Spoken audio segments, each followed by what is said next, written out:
First Class Fatherhood. That is where Alec Lace comes in with his popular podcast. And one of the most interesting was on a podcast. Alec Lace interviews high-profile fathers from actors to NFL players with a vision to change the narrative of fatherhood and family life.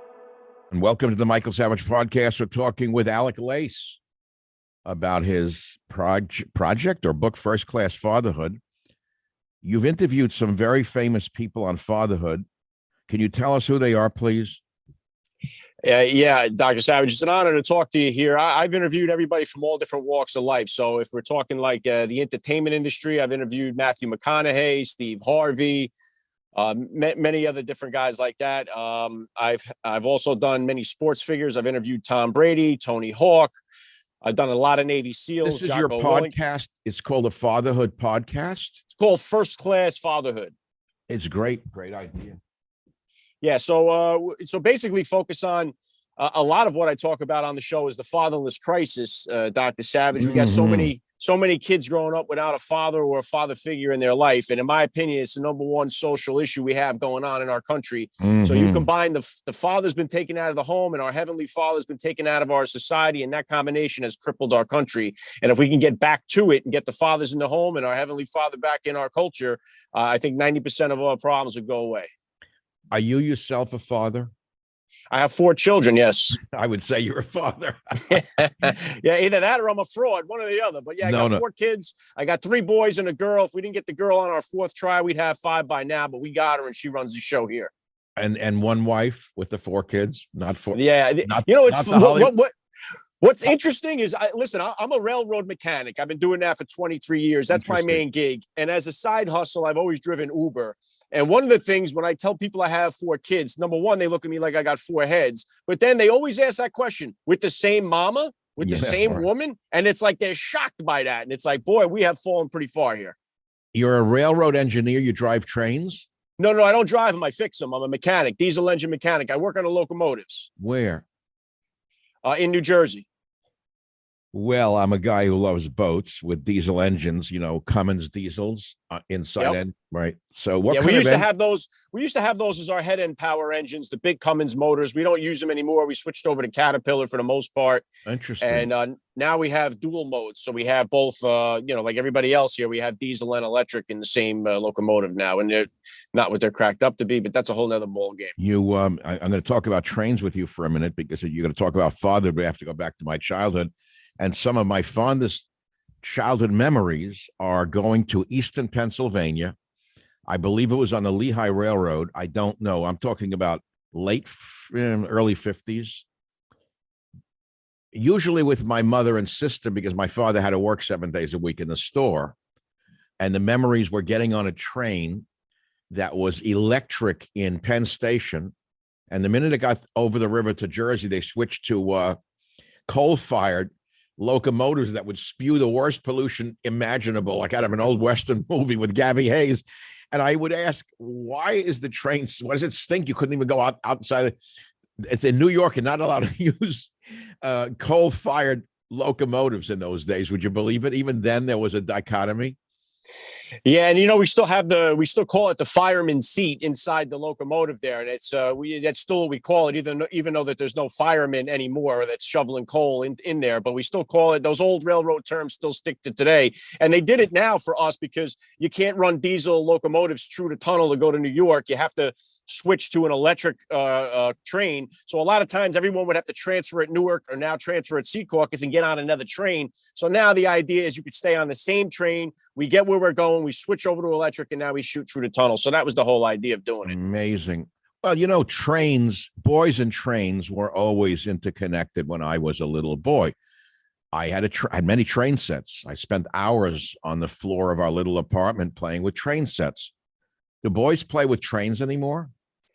I tried to get my youngest son into it when he was like, they had the Thomas the train and all that. He never got into it. I'm not a railroad buff by any means, Dr. Savage. I just took it as a job. I was a regular auto mechanic in the Bronx, and I took the job, many years ago here, and it's worked out for me. It's provided a good income. It's provided good benefits for my family. So it's not something that I sought to get into. It kind of found me a little bit. And you work for basically a municipality?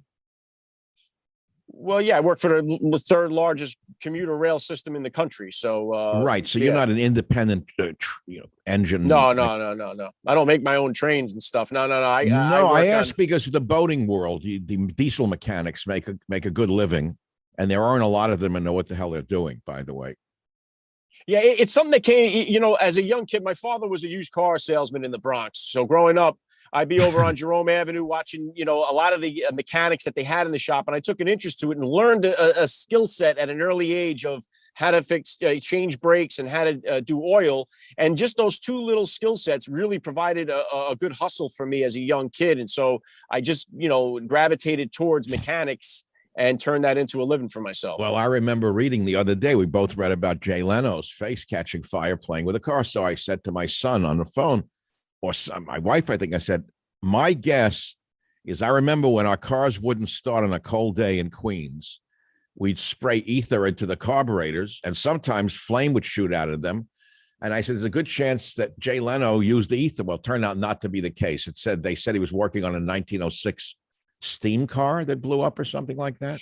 I'm not too sure, but I do know back in the day, there are a lot of times in the wintertime in the Bronx, you'd open the hood of the car, wasn't starting, and there'd be like this little nest around the battery that the rats would build to try to keep warm in the wintertime there. So sometimes you'd have to clear up the little nest before you can get the car going. But so they did use ether, didn't they? People spray ether. Yes, they used to do that for the carburetors. Yeah, we used to rebuild those back in the day, and they went out a long time ago when fuel injection came in. But yeah, they used to always spray them up. Everyone would step on the gas pedal. No, you're flooding the engine. There's a guy in the car who's turning it, and you're spraying ether. You're right. And they'd shoot a flame out that could have burned your face if you weren't careful. Yeah.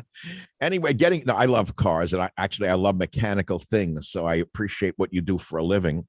And it does relate in a way to your topic of first-class fatherhood, because a mechanic does things that a child can understand.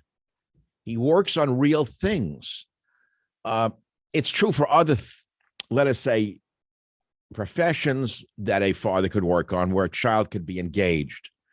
But you get a white-collar father who's working in an office or working in his home office on paperwork. A kid can't relate to that. It's just a remote father sitting in a room on a computer. To him, it's not even a job. You can't take a kid to work with that kind of job, right? So that has a lot to do with what you're talking about, I think. Yeah, there's definitely a disconnect with that. You don't really see it as work, especially if they're on the phone or computer all day long. And even though they're working hard, it doesn't seem like it, like you would if you have something tangible to work on, like a car, if you're a plumber, if you're a carpenter, if you're doing those if you're a construction guy. I mean, it looks more like, oh yeah, look, he's working hard. So there's definitely something different to that. So your podcast is First Class Fatherhood, and you've interviewed some really top people. How did they say yes to you? It's not easy to get people who are that prominent in the entertainment world to agree to interviews. How'd you do that? Yeah, and I've been blessed too. Like I've many different political dads. Even I've had Governor Ron DeSantis on the show, Senator Ted Cruz. So I've had a lot of different. But DeSantis doesn't give many interviews. That's what interested me in working with you on today's podcast. You for yours and Mike for mine. Because DeSantis doesn't give interviews by and large. Yeah, well, I see a lot of people ask me, how does this railroad guy, how are you landing all these interviews? I do all my own booking. I'm a one-man band over here. And I'll tell you how I respond to everybody, because it's just my truth. So you can take it or leave it. I tell everybody to read Mark 11:22, which says, whatsoever you ask for in prayer, believe you have received it, and it will be yours. Wow. So it's in the belief. It's in the belief of getting the guest. And if you could truly believe it, they'll be on the phone with you. That's faith, my friend. That's true faith. So we're talking about fatherhood, and you say the number one issue facing America is fatherlessness. We know from the wildings in the streets of New York, for example, these boys you could see grow up without fathers. There's no discipline in those homes.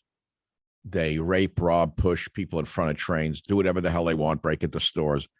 And now that the police, who were the father of society, have been destroyed and made to second guess their every good instinct, they're running wild in the streets. And we know it has to be done. We need discipline in our society.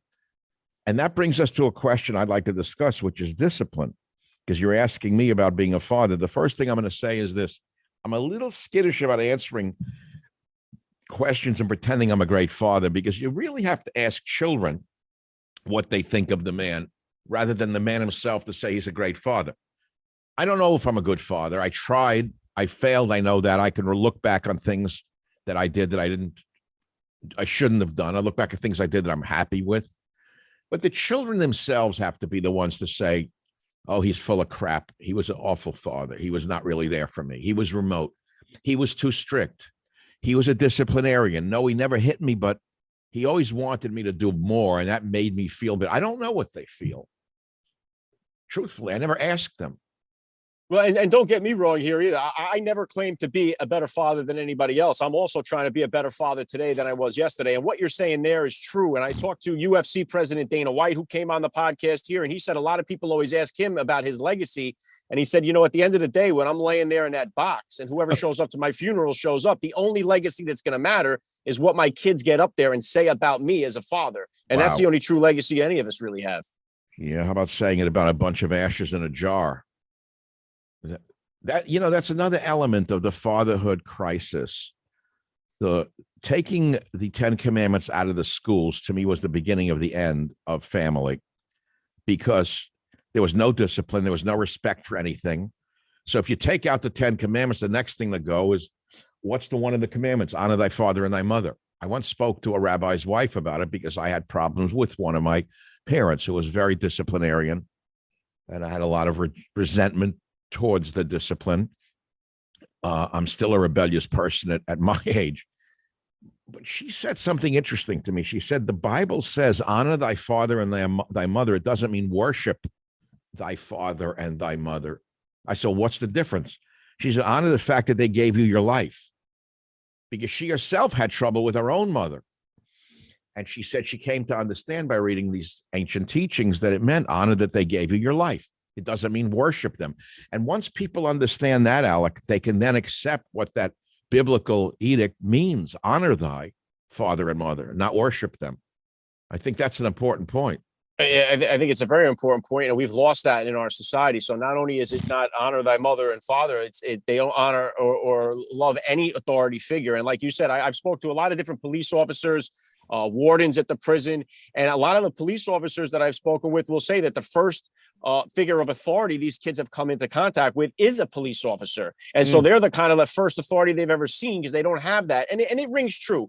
I mean, it's not like something we're making up here. The majority of the kids that we're seeing, and it's not an excuse for the crime that's going on. It's not saying, oh, they should be forgiven because this is what they're doing. But this is the case. The majority, we are filling up the prison systems in this country with young men that come from fatherless households. It's the number one determining factor in how these kids are turning out. They don't have that father figure or that figure of authority at home, and they're getting with the local gangbanger because mom's working 2 jobs, she's never home, and they're ending up in prison. And it's that you could write the same script for all these kids that are ending up in a juvenile detention system, and then as adults as well. It's very interesting. In other words, we go back again. I mean, you're a religious guy by what you said right at the beginning of our conversation, which is if you believe something, it's going to happen. And you talk about, you take the father out of the equation. And so the kid has no one to answer to, basically. The mother's not even home. So who does he answer to? His peers on the streets, the other boys running around without fathers, who then basically try to prove to each other who's tougher by hurting more people or robbing more things. So once you take the ethics and morality out of our schools, 10 Commandments, when I was a kid in the Bronx, speaking of which, PS 42, we had the 10 Commandments on the wall of a public school. I didn't find it offensive. I'm not Christian, but it didn't bother me. I saw the 10 Commandments. I respected them. I was like, scared me. And you know what I said many years, Alec? Tell me what you think of this. A kid sits in a classroom. They're bored most of the time, especially if your mind's somewhere else.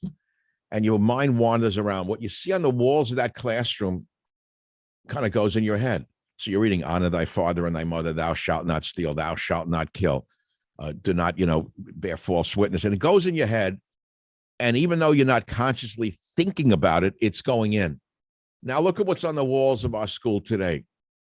Take a look at what the brainwashing is with the LGBTQ CRT crap.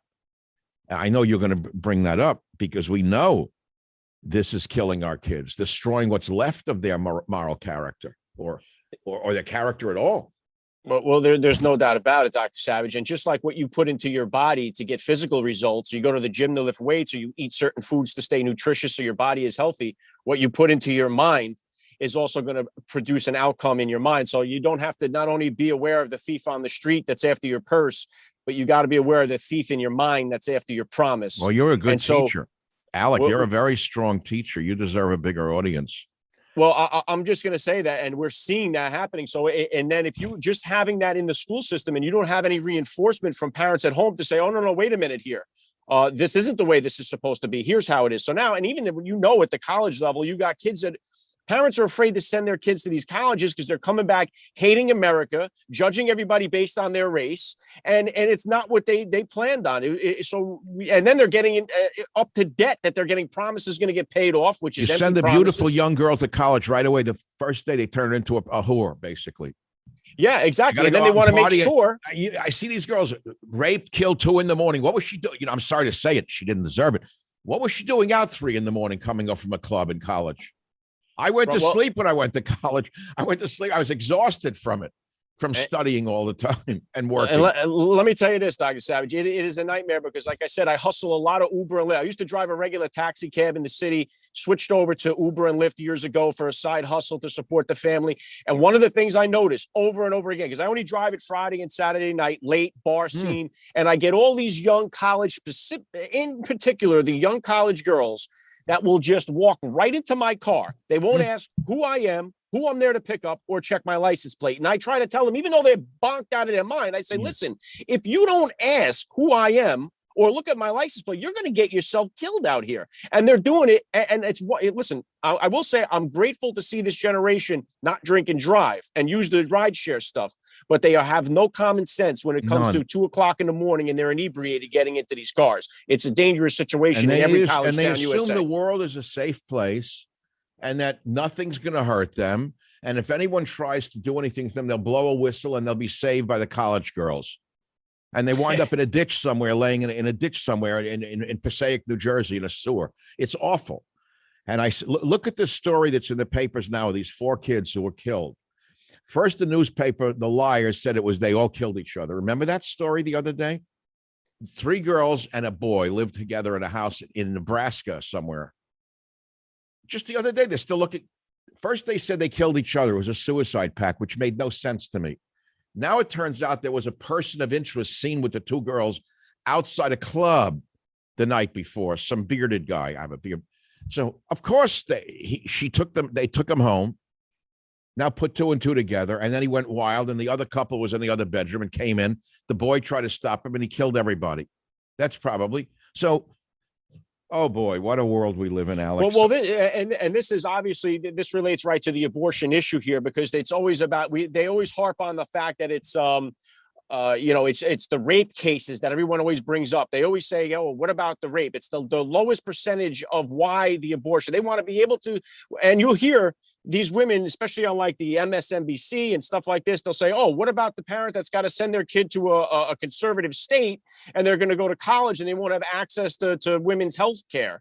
So basically saying that, what if my daughter wants to go and bang the whole football team and get pregnant? She can't just kill the kid. That's not fair. And it's the personal responsibility that's being, we want to remove that. We just seen in Montana, Dr. Savage, they had this on the bill, the Stay Alive bill. Should we give medical aid to a child that survives an abortion? And they voted no. I saw it. What's happened? What has happened here? They may as well open up the death camps now. Look, I remember 30 years ago, I was on the radio 25 years ago, and we were getting cases of girls. They go to a nightclub, they're partying. All of a sudden, the baby slips out of them. They take it and throw it into a dumpster in the back of the club. I said, what the hell? We had one of those in Jersey here. But once you lose the respect for human life, this is what you get. The next will be the euthanizing of the elderly because they're no longer attractive, or they're sick, or they're not productive. They'll start killing the old in this country. That's the next step. Well, and isn't it interesting, Dr. Savage, that whenever it does come up and they say, well, what about the woman that gets raped and she gets pregnant? They always talk about aborting the life that's innocent and not the guy that did the raping. They don't want to abort that guy. They don't want to do that. They want to abort the only innocents in the entire situation. And so you have guys that are going in and out of prison for rape charges. The amount of people that are getting away, the prison system is shot. These violent offenders are coming right back on the street into society. And then you got low-level offenders that are getting sentenced for hardly anything. None of it makes any sense. And you got violent, and it in New York, it's out of control. You got violent criminals. You're walking around. You have no idea who you're walking by when you're walking down the streets anymore. Alec, I'm looking in your background. Here you're a guy who's a locomotive engineer, a diesel mechanic. You start a podcast. It must be doing well. Who designed your background? It's super professional. I do it. I'm actually in my bedroom closet right now, Dr. Savage. That's on the back of my wall. Yeah. You have a better background than I do. It's amazing. My team should watch this, and I'm going to really lambast them. I'm going to be the bad father to my team because you have a better background than I do. Why don't I have a background that says the Michael Savage podcast with all of those great pictures behind me? Well, you see, I got the tie here. You probably can't see, but it's a similar thing to the background. The tie has a lot of the guests that I've had on the show. Oh, it's very similar to the background, So I did a custom tie, and I change it too. Like I'll have a tie that has all the NFL guys that I've interviewed if I'm doing, because I've done the last 4 Super Bowls. So I'll put the NFL. What do you take pictures and send them to a tie person? They put them on a tie? It's a $15 item. There's a website you could do it on. It comes out, looks very professional. I can make a tie of my top guests, and you they can make send me what you want. I'll make the tie for you. It's a very simple process. It ain't that difficult. But it's because we have access to these phones now. You can do if it wasn't now as much damage as the phones have done to our society. They're amazing. They're astounding. If we didn't have them, I would never have gotten in touch with any of these people. No, so it gives everybody the opportunity. It levels the field. I don't for knock everybody. social media either. People say it's bullshit and the people are stupid. I said bullshit. I said I go on Twitter. And I screen through people. Some of them are super smart, and they send me things that I would never get anywhere else. I can screen out the trolls and the morons. But, we were talking about some political issues, and people sent me stuff that you have to ask who they are. Some of them must be deep state CIA on our side of the political world, because they send me things that you can't get unless you're in those deep state places. So I think that social media can be great.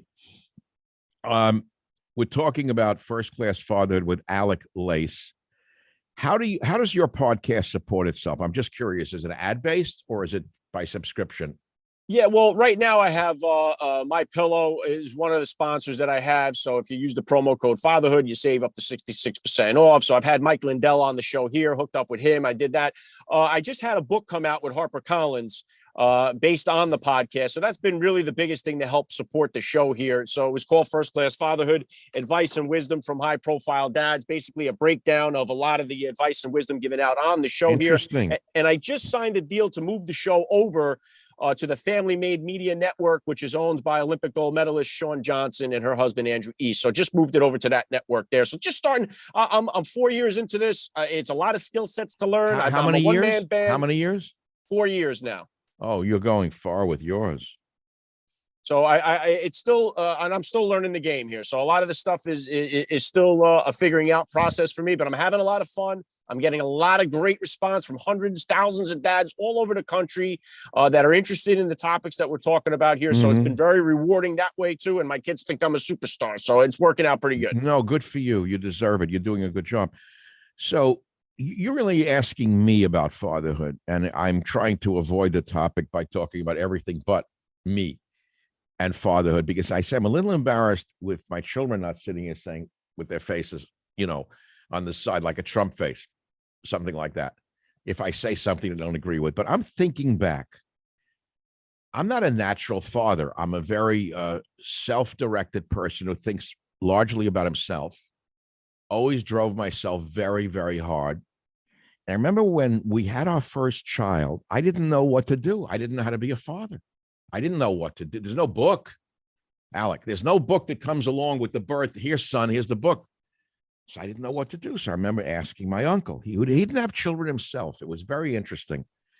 He was the one uncle, Nate, who was childless, incidentally, rest his soul. And he said something interesting to me. I had a little baby in my arms. And he said to me, Michael, all you have to do is love them.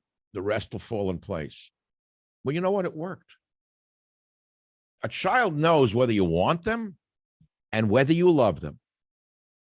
in my opinion. They say, like, what's the most important thing? You could get all the rules in the world, do everything right, and it all turns out wrong.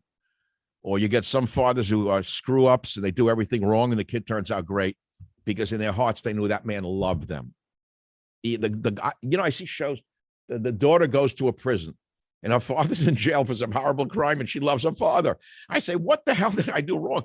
She's crying over her dad who's a murderer in jail. I love my dad. She must have known he loved her. There are murderers who love their children, right? Or wrong? Yeah, of course there is. There's enemies, of this country that are horrible enemies, but they have love for their kids. They have love for their family. I mean, that's something that's we're all capable of love. We're all capable of hate, just as human beings. And we're all capable of love and hate. So as I'm saying, you ask me what's the way to raise children. The only rule that I know of is that. The other thing is this. I'm coming again from my own experience. If you're asking about my fatherhood thing, as I was very reluctant to talk about this topic, because it's very personal. I remember my son, God bless him, is a great person. So is my daughter. My son is super successful, very strong-willed, like me, like two bucks, always banged their heads when he was getting older. So I remember when he was in high school, we had to move from California, uprooted him, moved him to New York, and he had to go to high school there. And he went through a phase. He didn't do a lot of bad things, but I'd wake up in the morning and that Mustang that I had been driven the night before and the clutch was slipping. And he'd been racing on Sunrise Highway. I didn't know it. I was sleeping to get up the next day to go to work. And he and I would clash. He was a teenager, for Christ's sakes. So I spoke to a coach one day at this high school he went to. He was an African-American man who had his son exactly the same age. And I would sit in the stands with him on this cold autumn day. I remember it to this day. He and I would sit and talk. I'd say, his name was Archie, let's say. I say, Archie, I don't know what the hell to do. We're clashing all the time. So he said to me, Michael, listen to me. He said, here's what you got to remember. He said, they're younger than us and they're tougher than us. And if you keep fighting with them, you're going to have a heart attack. He said, all you can do is tell him the right way, be there for him, and wait on the side of the road if he falls off. You can't do anything more than that. You can't hold their hands. You can't hobble their feet. They got to live their own life. And if they make a mistake, just be there to catch them. What do you think about that advice? I think it's great advice. And my oldest is 16 and he's just a few months away from getting his license. We're going through a lot of these things we've never gone through before. But I know just from my own personal journey, I'm a recovering alcoholic, recovering addict. And I know that my failures in life have helped develop me into the person that I am. And without them, I wouldn't be where I am right now. So I know that they're just as important as the successes are. The failures are too. But as a parent, very difficult to watch and stand on the sidelines when you know your kid is failing, when you know they're in danger, but you have to trust and have faith in the process that, hey, this is going to develop them into the person that they are supposed to become. So it is difficult as a father to watch that and have the discipline and the patience to go through it. And I'm learning that as I go along this journey myself. Well, it's interesting. Then there's the issue of discipline. I never hit my children. I made up my mind. First of all, I didn't come from a hitting father. I came from a very strong old world, Eastern European, Russian, Ukrainian type immigrant who was extremely severe with me and raised me to be, in his mind, tough. He was afraid I was too weak. That's all he was worried about because he knew the world ate the weak. He knew that. And he used to say, don't be anyone's fool. That's all he kept saying. Don't be. I can remember the words to this, that don't be anyone's fool. Don't let them make you into a fool, blah, blah, blah. So all I heard, it was like, drove me crazy. Like I didn't even think about those things because I had a lot of friends. I was a funny guy and I used my humor as a method of being with people without getting into trouble. I was the guy who told the jokes. I was like the shortstop on the ball team. And the guys liked me. It's as simple as that. I wasn't the biggest guy. I'm not a big guy, but no one picked on me because I had a way of dealing with it with my own way, which was, I would say, humor. Let's put it that way. He didn't understand that. To him, it was grim. Like if I had to go to work with him on those cold days over the Williamsburg Bridge to his store on the Lower East Side, which then was a slum, a garbage can, his little store in the cold, I would turn the radio on. It is DeSoto. I told the story recently. Turn the radio on going over the bridge. I hated being in that car on a Saturday. I wanted to play with my friends. No, you're going to work. I said, I don't want to go to work. You're going to work. You'll wind up a bum otherwise. I go to work. I sit in that car. He wouldn't put the radio on. He turned the radio off. He says, no music. You're going to work now. It's not, you're not going to entertainment. Great. You're laughing, right? It's funny listening to a story like that, but it was true. Grim, like a black and white movie, Alec. It was like a black and white movie. There was no color in that movie. No, it was no color. It was black and white on a little screen. That's all. It's funny. I laugh too. I think back. My father was the other way, where he would say, "Never give a sucker an even break." You know, there's a sucker born every minute, two to take him. He was a street hustler guy, a used car salesman guy, and I became fascinated with that as a young guy, and it led me in the wrong path for a long time. And I thought the only way to really get ahead in life was to get over on people. And I learned a lot of hard lessons in life going that direction for sure. Wow. So you must have met people who let you think you were conning them, and then they conned you. Right. Joke was on me. Yep. The bigger con man. Yep. What was that statement that the easiest person to con is a con man? Have you? I'm not sure. I'm not never sure heard that one. No. I think I just made it up. That's quite possible. I don't know. But, the whole thing about the con and children, that comes down to the fundamentals of raising a child. You can't con children. They'll look right through you. Right? Yeah, I agree with that. So what is it? You bear all your flaws? No. I would advise anyone listening to this show. It doesn't mean that you pour your heart out to your children every day, or you tell them that you did something you're not proud of. That's your business. Everyone's going to fall through their life and do things even when they've gone from bad and now they're in a good state and now they're straight. There's still parts of them that are a little warped. And it's not something you have to share with your children. They don't need to hear it. What do you think of that?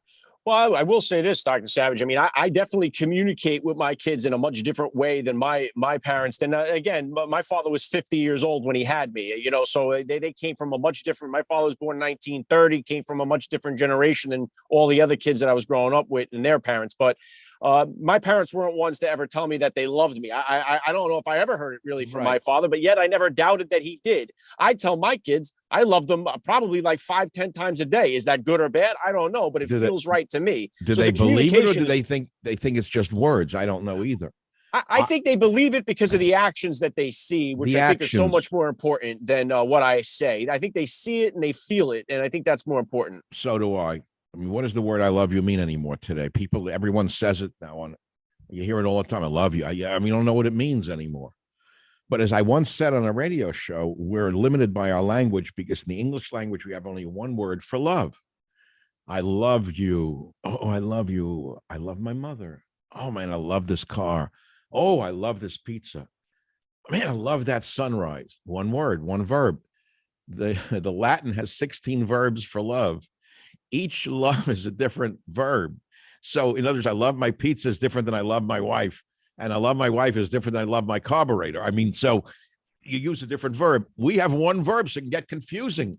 When you say I love you to a kid, I love you, like you love that pizza, huh?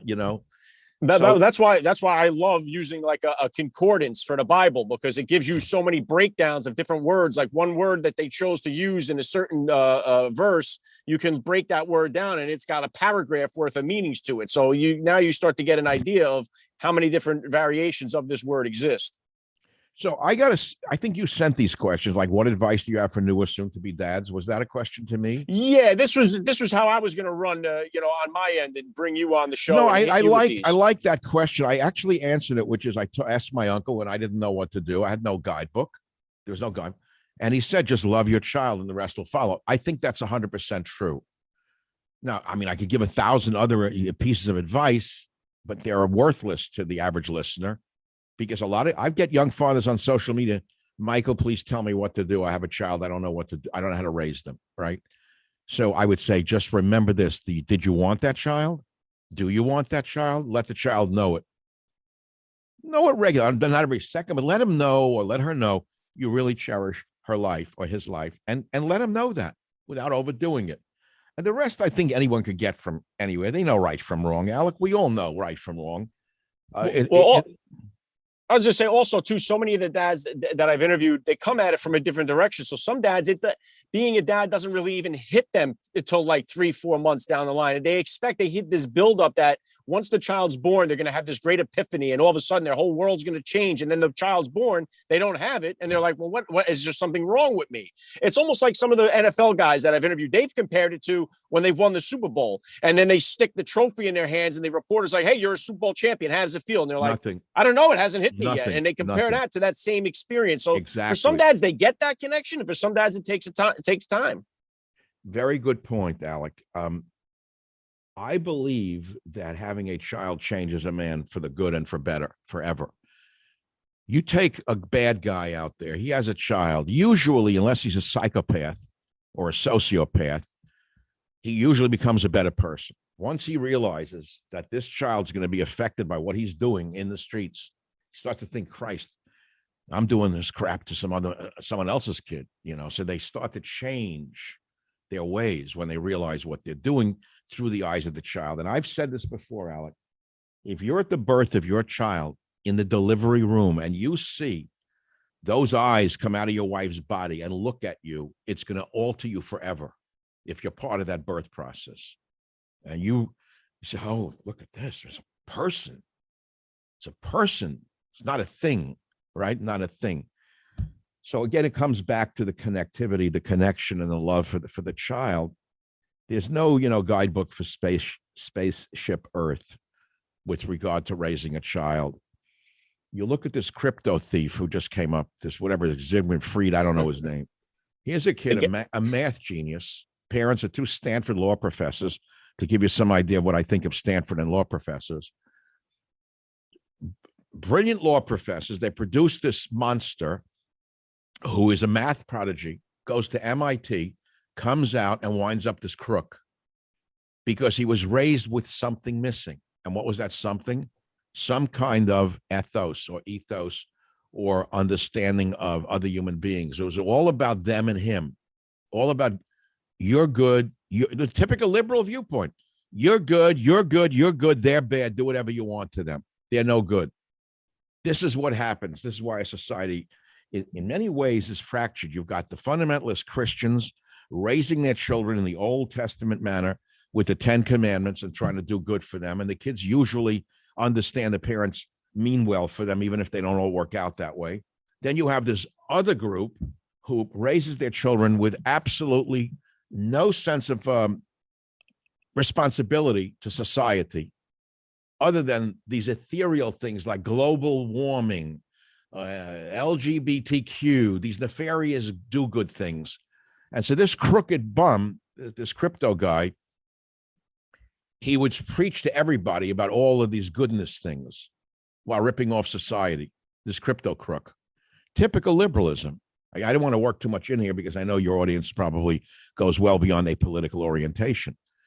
Are there any other questions that I could possibly come at? Discipline, never hit my children. I'll tell a story that is a famous story, if I may, that my son himself told at my birthday party a number of years ago. He's now in college at San Diego State, which is a party school.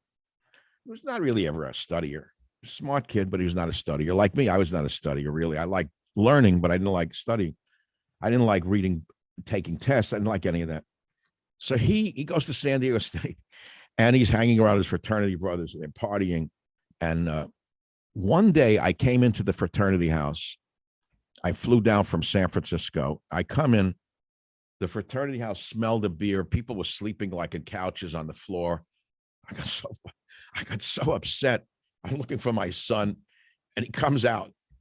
And I said to him, you look like you're living in a Haitian third world outhouse. What are you doing? I said it in front of a few kids who were awake. So he smiled. He laughed. He told that story years ago. He said it snapped him awake. I said, I'm an immigrant son, and this is what you're doing with your inheritance, basically? You're living like a bum in a Haitian outhouse? What are you doing here? Stuff like that. He remembers stories like that. But later on, he became a very successful businessman. So he tells the story when he was 14. It was almost a repeat history, but I didn't do it with rancor or hatred. I said, look, 15, you're in high school or whatever now, back in here in California, you got to take a job, because I had to work for my father on the weekends, and he did it because that way I'd get disciplined and learn the value of $1. It's all true. I said, son, you have to take a job. He didn't argue with me. I didn't scream, bum, take a job. I didn't say there's anything wrong with you, take a job. I said, you got to get a job. Takes a job at Burger King, which is like a bus ride away here in where I live, north of San Francisco. He has to take a bus 30 minutes and work in a rotten Burger King. He never complained one day about it. Not one day. He learned to do that stuff. Or when we had a little house, I would pay him to take a leaf blower to the driveway. And I had a friend, a liberal friend that I'm not friendly with for the last 30 years, not because of politics. He's just an asshole, but he was a good friend of mine, by the way. We loved each other as friends. I pay my son. I said, I'll give you $2 if you'll take a leaf blower and blow the driveway. Fine. So he made $2. My friend would say, how dare you teach your son something about money, how evil you're teaching him. You're giving him money to clean the driveway. In other words, this guy turned to be a very far leftist guy, by the way. Money was evil to him. Okay, that's all he wanted anyway. But I'm giving you an example. I paid him to clean the driveway. To me, it was like Tom Sawyer getting money to paint the fence, right? Well, I'll tell you that's definitely something that's different right now, because I just know from being a kid, when there was ever snow over here, the kids would be like little marching ants all throughout the neighborhood trying to hustle to shovel driveways. And today you don't see any of that going on anymore. Yes. So it's almost as if you don't have that kind of entrepreneurial spirit that we Where all are just, they? Where they all have money? where did they go? I don't know. And even so, in the same breath, when we were kids, we played street ball. We played football on the grass. We made the teams. We made the rules. We settled all our fights. There was no coaches, no parents, no referees watching us, taking 10-second TikTok videos of us scoring a touchdown. Like, we did all these things together, and we developed these kind of skill sets that we're robbing this generation from, because I feel like we don't see them in the parks. We don't see them playing ball by themselves. We don't see them scouring the neighborhood to either shovel driveways or deliver papers and hustle. Or wash a car. We went Right. around. I went around with a shovel in Queens or whatever. The kids did all sorts of stuff like that. I see occasionally a note, we'll walk dogs or something. I think kids are afraid also to go around door to door today, too, for fear that the shovel will be robbed from them and they'll be stripped naked and thrown on the third rail by the boys who are being raised without fathers. We laugh, but it's true. And unfortunately, that is the case. I mean, they may end up in a suitcase somewhere, but Terrible.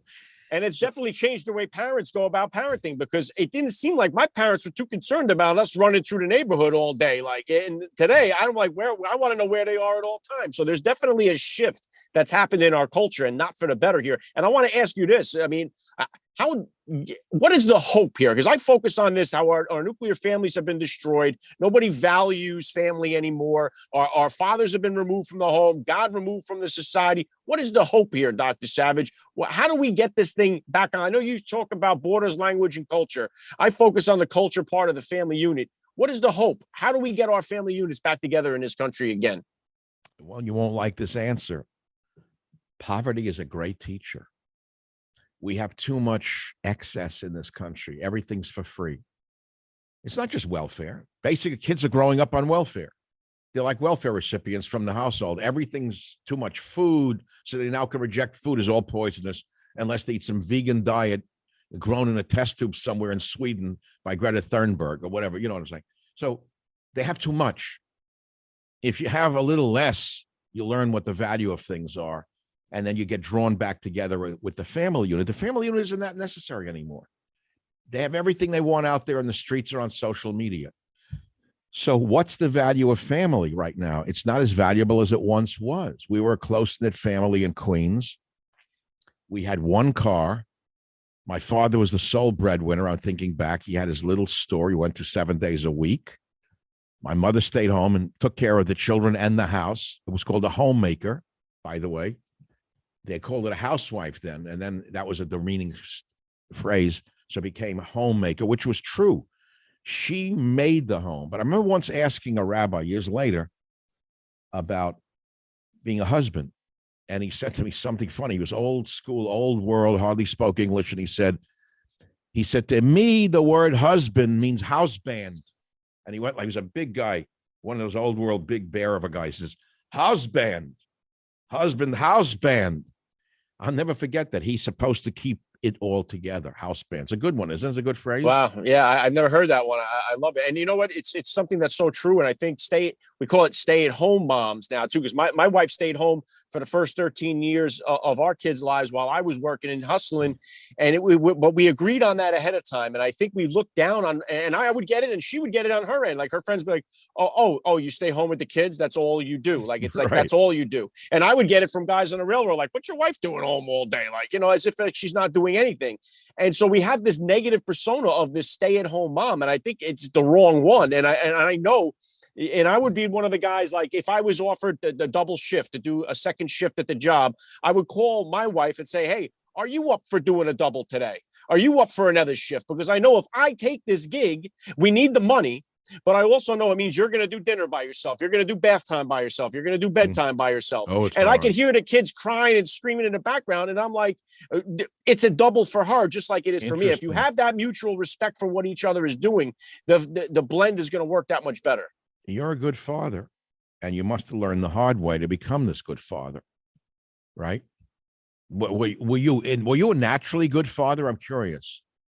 I don't believe so. I think I'm still a work in progress on the journey here to be a great father. I mean, I love being a dad. It's definitely changed my life. It's changed my perspective on the world, and there's nothing I love more. So I'm working at the craft of being a dad. So it's something that I would do every day. And like I said, I try to be better tomorrow than I was today. That's all I can do and hope for. I'm thinking back about, let's say there's some young guys listening to the show, or young women, mainly guys, want to ask me, how do you raise a child? What should I do? I don't know what to do. I'm scared. So I said a few things. One is, remember to let them know that you love them without overdoing it. You don't have to every day gush over them, but let them know you really love them. That's number one. I think you need to teach them to work for sure. Let them do chores around the house and pay them for it when they're older. Teach them the value of work equals income. It doesn't come down out of a tree. And as our economy is retracting, I think people are going to learn more and more what the value of a dollar actually is. There are other things you can do. I mean, hard work never hurt anybody. I think that's the truth of the matter. I'm at my age, I don't have to work, but I wouldn't know how to live without working, which is what I'm doing now. But children, the little children, pity the little children.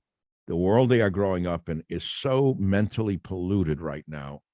The schools scare the hell out of me with all of the perverts teaching this crap. And the hatred for the father, the hatred for the family, the hatred for God, the hatred for police, the hatred for America. Then they're a white kid, they're taught to hate themselves for being white. Can you imagine teaching that in a school? So-called critical race theory, how this would be permitted? The levels of perversion in schools today, never, ever imagined that this would be going on. So it's more difficult today than it ever was to raise a child in our country, which has gotten so sick, it's hard to imagine it could ever be healed. What is the hope for the future? I almost said poverty is the hope for the future, but I didn't mean it that way. I said poverty tends to teach people some hard lessons and bring them together as a family. I don't know what the answer is other than electing conservative people into Congress or into the Senate. God forbid we couldn't win that one. And just standing up to it, just say no. Remember Nancy Reagan's thing on drugs? Just say no. The school board meetings, they were just saying no. They were just saying no to the deviants and the pervs out there. Are there any other questions I might be able to answer that would be of any value to you, Alec, today for today's show? Well, maybe one more thing, just because you touched on the school system. We've seen this with parents that are showing up at the school board that are sick and tired of having CRT crammed down their kids. I live here in Jersey, in a communist state of Jersey, where they changed the curriculum 2 years ago so that 8th graders learn about anal sex now as part of the curriculum. I'm telling you the truth. And now they're pushing here kindergarten, 1st and 2nd grade to learn about sexual orientation and gender identity. Sorry. And so parents have had enough of this. That's but child if you abuse. I agree. And if you show up at the school board, you're shot down, your voice isn't being heard. So what hope, what do the parents do? How can they get around this? And it seems almost as if like there's a dead end, because the school is deciding, and they're saying the parents should have nothing to do with the school curriculum. Well, it that's should be right the out of teacher, the that's professionals. communism 101, where the parents are no longer in charge of their own children, but the state is in charge of their children. But instead of the state teaching pride in the state, pride in the nation, pride in the police, pride in the military, they're teaching pride in degeneracy and perversion. That's their object here. Pride in what? I want to stop here because I'll get vulgar, and I don't mean to, even though there's enough vulgarity in me to make a locker room happy. Yeah, I agree. And I think Karl Marx, if he was alive today, he'd be licking an ice cream cone with Joe Biden for sure, because he would be delighted to see what has happened to our culture in this country. Yeah, but Karl Marx didn't teach this kind of crap in schools. Nobody would have thought of it. They would have been executed. If anyone came into a school in his day and tried to teach this to children, they would have thrown him off a clock tower. This is outright sickness in plain English. But again, I'd like to kind of conclude on a more positive note than the negative. You're asking questions for which I have no answer. The politicians are controlling it, and they're being driven by the perverted 0.001% of the far left. And we've gone from grade school to college. My tips are very clear. Love your child, teach them the value of $1, make sure they take a job and work at something as they're growing up, and pay close attention to what they're consuming on the internet. We all know that's the landmine, right? Yeah, and I think too, Dr. Savage, the sad thing is that youth suicide has gone up every year consistently since 2007. I just had this year, one of the kids in my son's grade killed themselves. Last year, my other son, kid in his grade, killed himself. And it's something that I never heard of growing up. I mean, we heard of maybe a very rare case that's somewhere in a distant land, never close to home and happening so much. And never heard interesting. Of it. In 2007 is the first year we ever got a smartphone. And that's when smartphones came out. And every year since 2007, youth suicide has increased. I'm not saying it's a correlation, but it's a coincidence. And I think it's the drugs. I think it's the drugs have everything to do with youth suicide. Most of the children are growing up drugged, whether it's Adderall or it was Ritalin or it was a Prozac-like compound. Their brains are not their brains. And they, if you take a serotonin reuptake inhibitor, like it's an SRI, which is an antidepressant, you can only play with your chemistry for so long until your chemistry plays with you. I just created that for you. It's a good phrase. So you're playing with the SRIs. You're constantly faking your body into thinking that you're feeling good with the serotonin until eventually you run out of the serotonin and then you crash. And that leads to violence, and that leads to suicide. Now throw another element into it, which is the marijuana. I did a whole podcast on it 2 weeks ago about a woman who had a straight A student. Then he started dabbing, and he became withdrawn, isolated, because I asked her what happened to him. She said he locked his door, wouldn't talk to us. Then he would get angry at us. He was smoking more and more dope, dabbing more and more high-powered pot. And eventually this poor kid went from a straight A student to this guy, and he threw himself out of a window. And she wrote this book on the dangers of marijuana. And so drugs, legal and illegal, not just illegal drugs. We all know about the dangers of fentanyl that we know about, but the dangers of pharmaceutical drugs being prescribed by, quote, pediatricians is the real hidden epidemic behind the suicide, in my estimation. And again, if there's no value for life, if you can party and drop a baby while dancing and then throw it in a dumpster, well, you could throw yourself off a building too. Says your life has no meaning either. You're worthless. You're just a pile of flesh.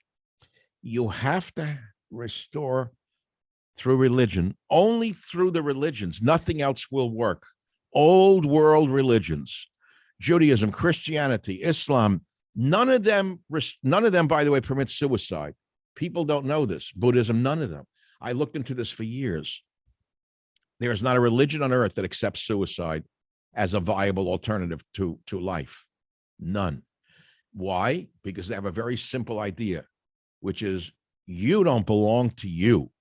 You belong to God. So now we live in me. I belong only to me. I think only about me, or whatever feels good I do. So if this feels bad, I'll kill me. Right? Well, it's not yours to throw away. Suffer my little children, because that's what life is. You want to know the real nitty gritty about life? Is that it is not a picnic. It's hard. It's difficult. And most of us don't know this when we're kids. The parents protect us and give us a beautiful life, a rose-colored life. And then slowly we will get into, a place where people pick on us, ridicule us. And if you can't take that ridicule, which you have to learn to take, you're not going to make it. I was bullied my whole life, picked on. I mean, Bronx was a shitty place. Nobody was shooting you, but pushing, yelling, shoving, cursing, putting you down. I was raised to understand that that's part of life. You have to learn to push back, right? If you're raised to think that that's not right, fine, it isn't right, but it goes on. And you have to teach your child to stand up for themselves. Teach them a martial art. Take them to school to learn how to defend themselves, both physically and mentally.